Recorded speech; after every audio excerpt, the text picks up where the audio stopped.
Hey team, welcome back to another episode of the Student Paramedic Podcast.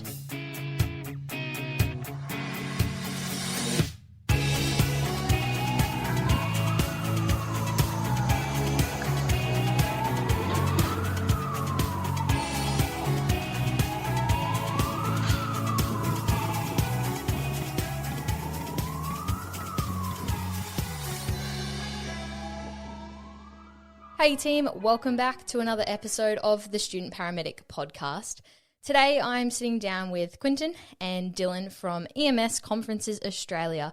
Now we are having a chat today about their awesome company, the EMS Conferences Australia, and their spin on traditional CPD that usually occurs pretty much in a traditional setting, either on nowadays Zoom or in sort of like a hall. So we're going to talk about their awesome around the world trips of CPD, sort of their lifelong learning and how they got into all this. So thanks for jumping on, guys. It's really awesome to have you on. Thanks for having us, Alex.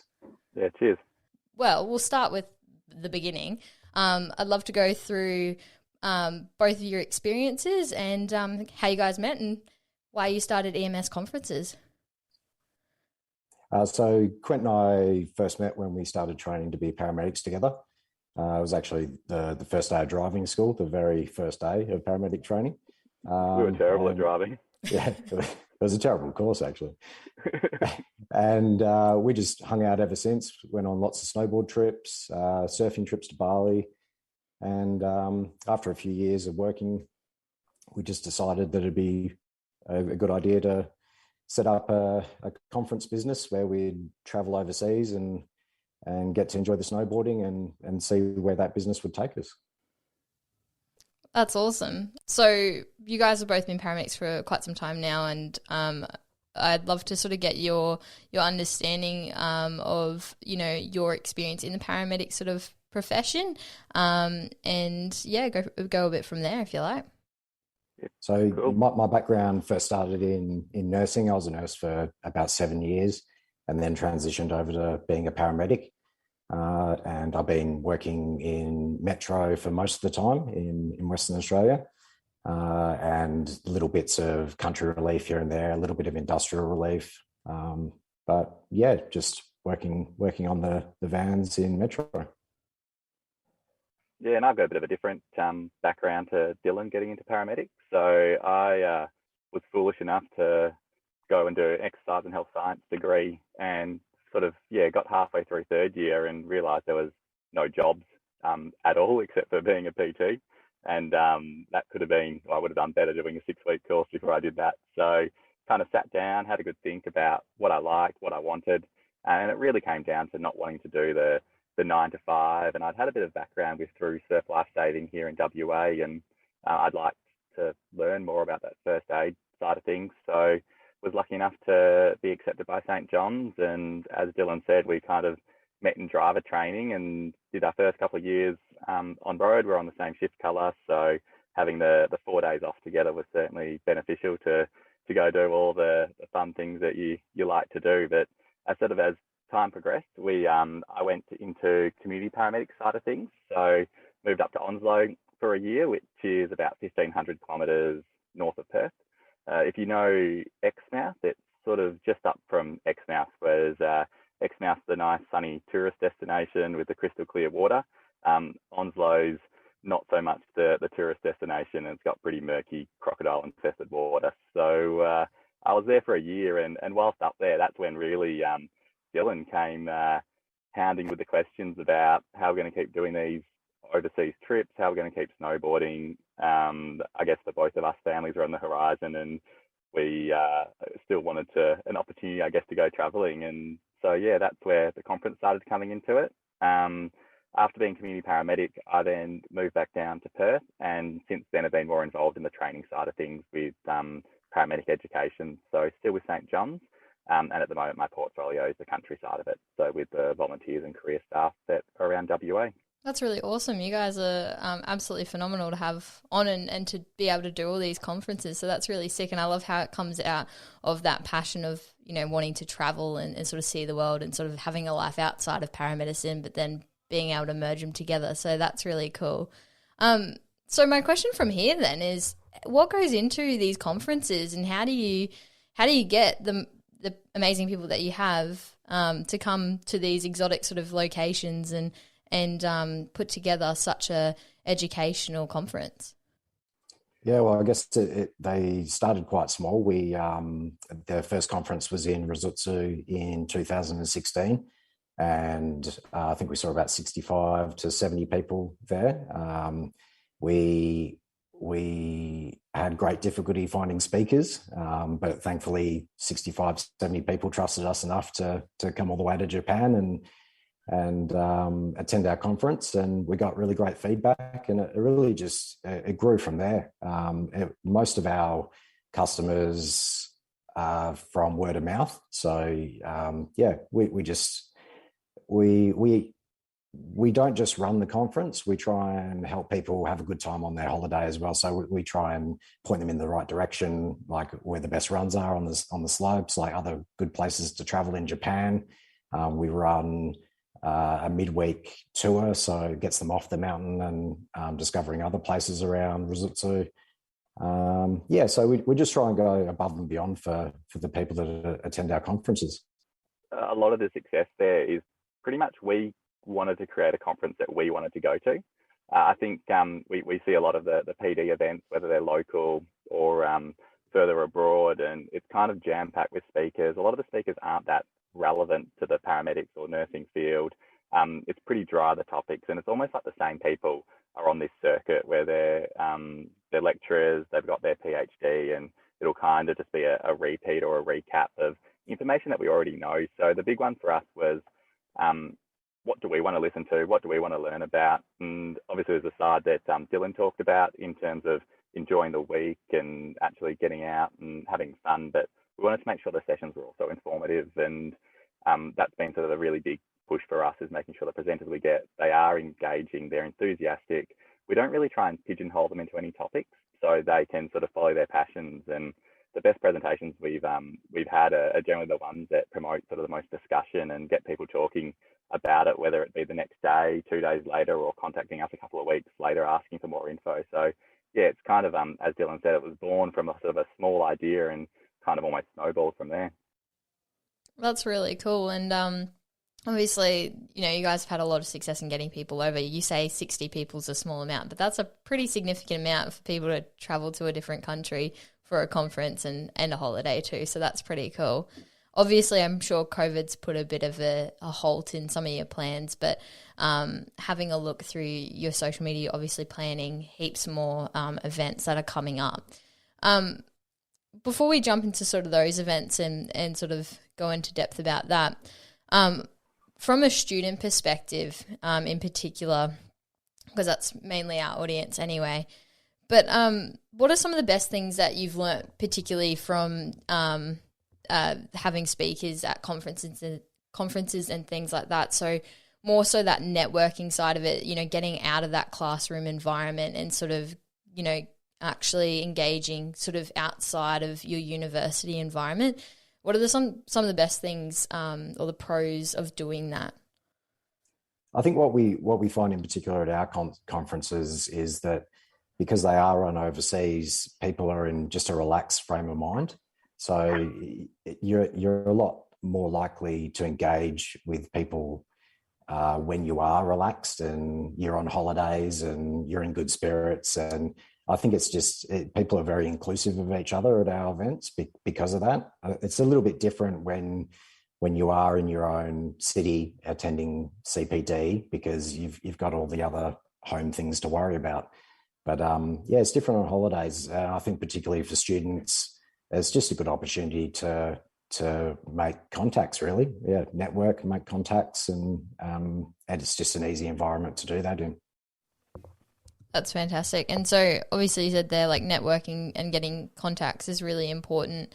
And as you said, doing that in a relaxed way would make things a lot more, easier to make that connection. What would be the importance from a sort of student perspective of making those networks, and why is sort of engaging in CPD so important? Yeah, I think there's two really good parts to that question. I think the first one, in terms of why is it important from the network perspective, I think it's really good to understand there's more out there than what you think, and there's more out there than what I know about too. And certainly not saying that I'm the one that knows it all, but when I came into paramedics as a student, I had no idea what I was getting into. I just assumed that was, you sit in the back of a van, you talk to people, you take people to hospital. Sometimes they need more help than others, but pretty much you have a chat, hang out with your mate in the cabin, and that's what being a paramedic is. And it's not until you sort of start on road that it really opens your eyes to everything else that's out there. And so, like, for myself, it was the community paramedic side of things, or the education side, or overseas opportunities such as in Bali for doing pracs and those sorts of things. And so I think paramedics, for everyone's not a sort of lifelong profession. It is taxing. The shift work, it does take its toll, and I take my hats off to those people that are able to do it for an extended amount of time. It's great that they do, and being able to pass their experience on to juniors as they come up the ranks is incredible. I think, though, for me, what I learned sort of 10 years into the job is that I love the job, I love that side of it, but I can't do this forever. It's just too taxing on the family and your other sort of lifestyle, I guess. So I think by coming to a conference early as a student, you're already sort of opening up your eyes, and you're getting that one step ahead of most people by understanding what else is out there, and whether that's speaking to an ED registrar and finding out what their background was, and it might be sort of in that retrieval side. You might go, hey, that's pretty cool. I thought only a few people that were critical care paramedics could do it, but then you might understand that actually there's the industrial side of it, or maybe through event side of it as well. Just having that conversations and being exposed, I guess, to all these different people from different walks of life that have these different backgrounds coming into their job. I think that's probably a huge one as a student attending our conference, what they can get out of it. In terms of the second part of the question, in terms of why the CPD is important, I guess it's, I think you've alluded to it earlier, I get that lifelong learning and that lifelong learner motto that you hear sort of banded around so much these days, but it's something that we do truly believe in. I think, though, it's relevant learning that you need to think about. And so by, I guess, looking at what YAPRA requirements are, so for paramedics, you need to do your 30 hours a year. You can do that by sitting behind a computer for 20 of those hours, reading a few journal articles, just going through sort of the stages, ticking the boxes, maybe rock up, do 10 hours of face-to-face CEP, and your PD's done, you're good to go for another year. For us, I think it's about making sure that that learning is relevant to what you do and what you want to do in the future, and it's enjoyable. So I think that's where the content side of it really comes through strongly with our conferences, and we make sure that all our sessions are relevant, our e-learning is relevant, and people just walk away from it feeling motivated. And I think all learning, you should walk away feeling motivated and going, how can I apply this to my practice, or what do I want to get from it? And that's sort of our aim through EMS conferences. That's really great. And we bring up so many fantastic points there.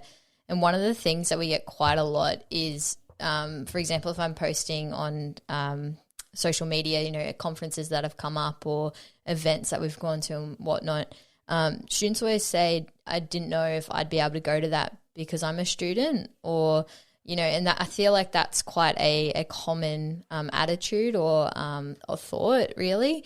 And sort of that understanding of, start it while you're in your first year. That's okay. You don't have to be a final year student. You have to be a grad. You don't have to be a qualified, just starting to show that engagement and that enthusiasm, and just sort of, like you said, getting one step ahead and exposing yourself to people who've had so much experience in the jobs. And it sounds like if you're having, like you said, your small amount of people, which is actually, I feel like, quite a lot, but you had 60 people who probably have an extensive amount of experience. You're opening yourself up to a world of knowledge, and I think that's absolutely incredible. What do you guys got coming up next? So next up in the end of July will be Queenstown. So we'll see around about 200 people attending that conference. That's quite a fun one, actually. So the opening registration evening will be a gondola ride up to Skyline for sunset, looking over the Remarkables. Some food and drinks provided there, and the following sessions will be run Tuesday to Friday at the QT Hotel. Queenstown sounds absolutely incredible. What type of speakers and topics do you guys have for that? Yeah, for Queenstown, we've got a really awesome lineup, and it's thanks to about 50% of returning presenters. So we do rely heavily on the presenters who do an awesome job and enjoy themselves to come back and partake in future conferences. So we've got about 50% returning and 50% new ones. So all our topics relate directly to emergency care. But we've got two different presentations from a New Zealand based retrieval specialist. So one's a nurse who's going to talk about complex case studies. And so she'll talk about logistics behind, I guess, being in a small aircraft and trying to care for a patient and go through some 3 to 4 different cases that she's come across and how they've dealt. And another presenter that we're really excited to have on board is actually also a retrieval. He's now an anaesthetist working in the ICU there as a consultant, but in his experience doing retrieval medicine, actually looking at the palliative side of it, where and the discussions that they need to have with the family prior to transporting a patient, where the prognosis is very poor, especially given the constraints of the aircraft and how to have those discussions. And I think the reason why I bring that up as one of the topics that's going to be presented is that it's really relevant as well to paramedics coming through. And as a new paramedic on road, it's a really hard conversation to have with families if you've got no experience. And hopefully you've got a good mentor that's you can watch how they do it and you can put your own spin on it. But unfortunately, as we all know, you're not always blessed to have those great mentors at the start. And so just picking up some tips and tricks from these experienced doctors who are in the most challenging of circumstances, having to have these conversations, I think is really exciting.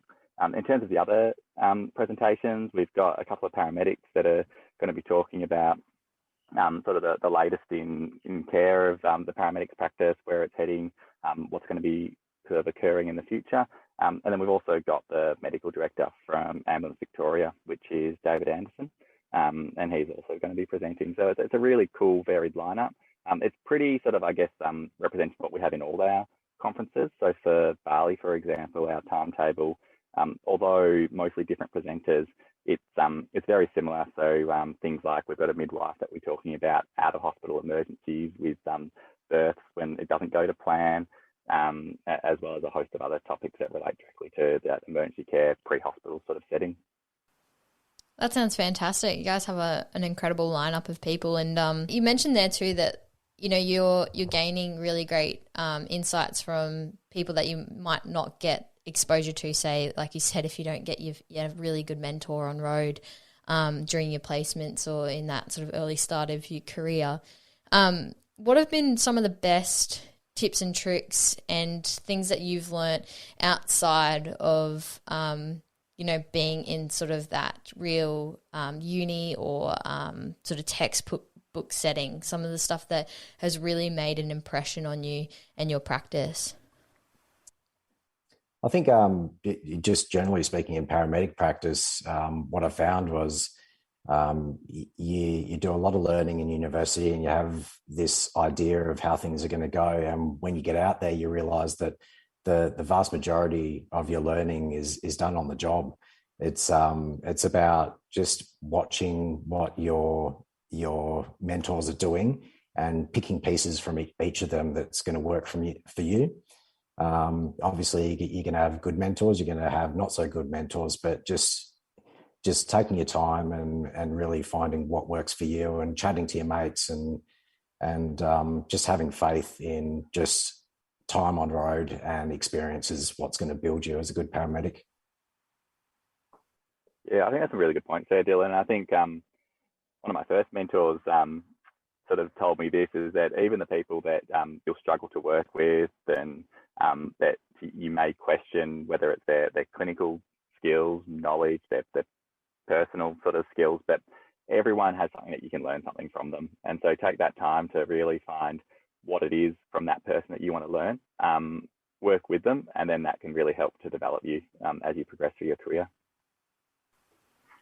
That's fantastic advice and really important insights there. And like you said, even if they don't teach you sort of what to do, they'll teach you what not to do. Exactly. In that perspective. So there is always a learning opportunity, and so I think that makes a really good point in terms of going to experience different things and going to events and things like that to expose yourself to new information, and it might challenge what you already know. And I think the really important thing too of this sort of lifelong learning perspective is that, students really look to it, and I did too. You look to the end of your degree as sort of the light at the end of the tunnel, and then as you get out, as you said, you realise that there's so much more to learn on the job, and it's sort of this, you kind of feel like you start back at the bottom again. So it's really cool that you guys, have sort of these conferences that give you the ability to sort of drink, more from the well. I feel like it's like drinking from a fire hose. It's almost impossible to gather all the information, but sure. But that makes it even more exciting. So, I mean, are there any things that you guys really wanted to, talk about or explain to students or up and coming sort of grads and things like that about what you guys do and sort of what you want people to get out of your experiences? I think from my perspective, it's trying to understand what a conference week actually looks like. And it's probably the most common question we get. And it's really hard to try and articulate it through the means that we have, which is the website, social media, that face-to-face, putting out flyers. And so I think it's really important when you look at one of our conferences of seeing it as it's a full week event, or the 5 days, and it's more than just sessions. It's more than just getting out there and enjoying yourself. So on the first night, we have a welcome party. It's a really good way to kick things off. It's part of the registration process, but it's also an opportunity to, I guess, in a bit more of a relaxed setting, get to meet people. And from there already, people sort of form those bonds, and it might be, oh, hey, where are you going tomorrow? And it might be, oh, yeah, cool, I'm going to do a day tour out to Canggu or something like that in Bali, and like, oh cool, we've got a spare seat, jump on board. And so it's already sort of building those friendships and those networks. And then each day we sort of, depending on the location, we might do sort of 2 to 3 hours of content either in the morning or in the evening, and that's really to sort of maximize your time getting out there, exploring, enjoying whatever that location has to offer. And so then that's next sort of 4 days where that sort of develops, you build those bonds.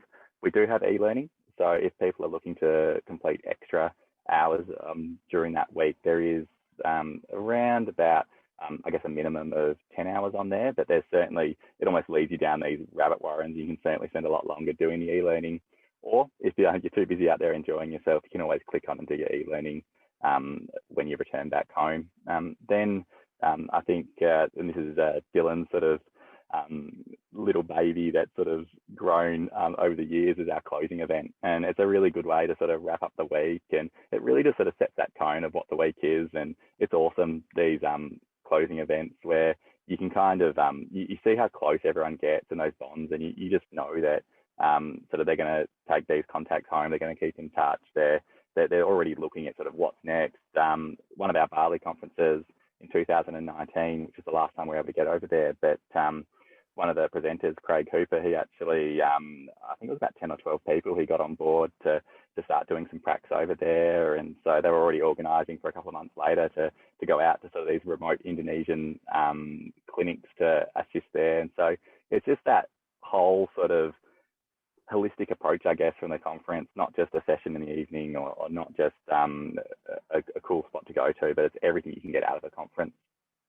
Yeah, I guess the other thing to add to that is that Quentin and I typically weren't the type of people to attend conferences. So like we had been to a conference before and we found it quite bland, but we really just wanted to create something that we would want to attend. And I think that's what sets us apart from other events, is that they're just fun. Like the presentations are engaging, you get something from it, but you make new friends, you get good contacts, and you just have a great time on your holiday.